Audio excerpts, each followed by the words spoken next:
Kalau pendidikan yang berorientasi pada pembentukan disiplin, pembentukan mental, pembentukan karakter, dan pembentukan tanggung jawab, maka tidak melanggar HAM dan kami mendukung pemerintah Jawa Barat itu. Assalamualaikum warahmatullahi wabarakatuh. Sampurasun. Berjumpa lagi bersama Senja 17 Channel. Nah, berbeda dengan Komnas HAM, DPR RI, dan juga mantan KPAI yang tidak setuju dengan kebijakan Kang Deddy Mulyadi Bapak Aing memasukkan siswa dan siswi nakal ke barak militer.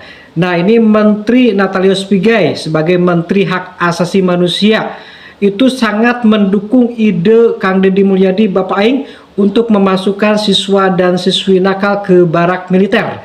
Nah, bahkan Menteri Natalius Pigai ini akan berkoordinasi dengan Mendikdasmen untuk melanjutkan program atau ide yang dibangun oleh Kang Deddy Mulyadi Bapak Aing.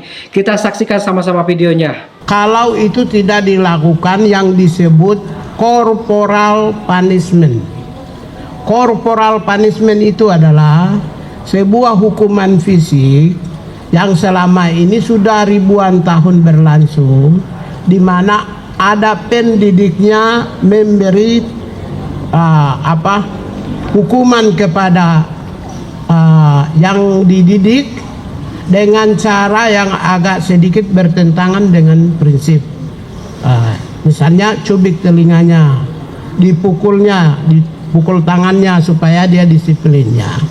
Sepanjang tidak melakukan corporal punishment yang dulu, zaman dulu di sekolah kami yang sudah senior-senior ini, kalau guru mau didik kami kan cubit telinga, dia pukul ya, atau pukul kakinya supaya kami disiplin atau supaya kami robah.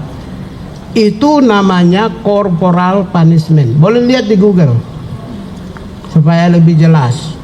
Kalau itu menurut saya, keyakinan saya, di Jawa Barat itu bukan corporal punishment, tapi mereka mau dididik mental, karakter, dan disiplin dan tanggung jawab. Kalau pendidikan yang berorientasi pada pembentukan disiplin, pembentukan mental, pembentukan karakter, dan pembentukan tanggung jawab, maka tidak melanggar HAM dan kami mendukung pemerintah Jawa Barat itu. Nah, itu sikap kami. Yang pertama itu. Yang kedua, kalau itu berlangsung uji coba pertama ini bagus, ya kami meminta Menteri Dikdasmen untuk mengeluarkan sebuah peraturan supaya ini bisa dijalankan secara masif di seluruh Indonesia. Kalau bagus, tetapi kita semua tentu mendorong supaya mereka yang akan dididik, sistem pendidikannya terkontrol supaya tidak menabrak nilai-nilai HAM, tidak bertentangan dengan HAM, kemudian di dalam rangka meningkatkan kualitas kompetensi, karakter, mental, disiplin, dan tanggung jawab. Nah, karena ini bagus, idenya bagus, supaya apa? Untuk ke depan, kita kan 10 tahun ke depan itu 2025 sampai 2035 itu kita harus go internasional. Ya, targetnya negara ya. Tahun ini untuk dalam rangka 10 tahun ini kita mempersiapkan transformasi, termasuk juga menyiapkan SDM.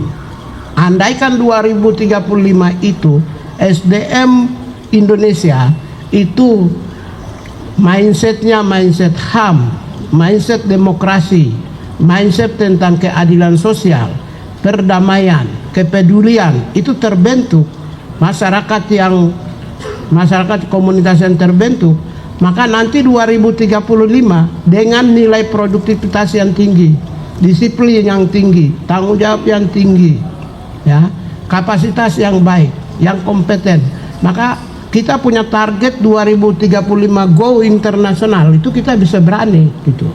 Sementara setelah itu 2045 Indonesia emas, kita kan leading dunia. Kalau tidak memulai dari sekarang, nanti akan mengalami kesulitan.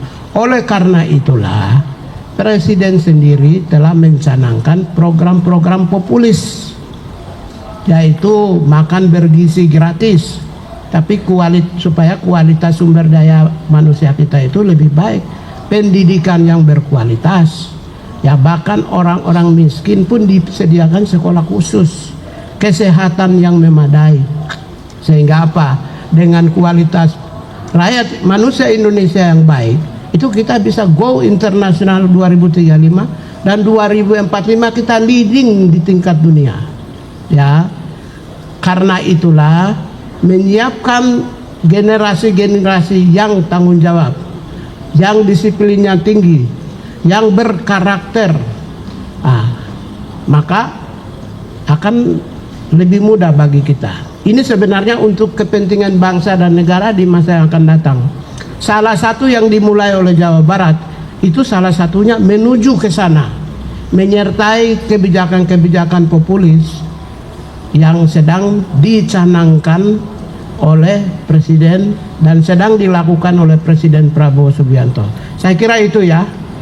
Karena itu dari sisi hak asasi manusia, saya belum melihat sebuah pendidikan yang mendorong terciptanya masyarakat yang disiplin tinggi, yang terciptanya masyarakat yang bermartabat, bermentalnya baik, objektif, tanggung jawab, itu melanggar HAM. Saya tidak menemukan, tidak ada. Itu justru sesuai dengan nilai-nilai HAM. Ya, di negara-negara Barat, di negara-negara Asia, misalnya di Korea, mereka sudah dididik itu, mental dan tanggung jawabnya. Karena itulah kita memulai dan kita harus apresiasi kepada Gubernur Jawa Barat yang memulai. Itu kan inisiatif. Kenapa kalau baik kenapa tidak diterapkan di seluruh Indonesia? Saya kira itu. Nah, itu ya pemaparan dari Menteri Natalius Pigai yang mendukung ide gagasan Kang Deddy Mulyadi Bapak Aing untuk memasukkan siswa dan siswi yang nakal ke barak militer. Jadi tidak seperti para elit-elit yang lain seperti Komnas HAM, DPR RI dan juga KPAI yang hanya omon-omon saja ya tanpa ada tindakan yang nyata. Nah, bagaimana menurut kawan-kawan semuanya? Silahkan tuliskan di kolom komentar ya.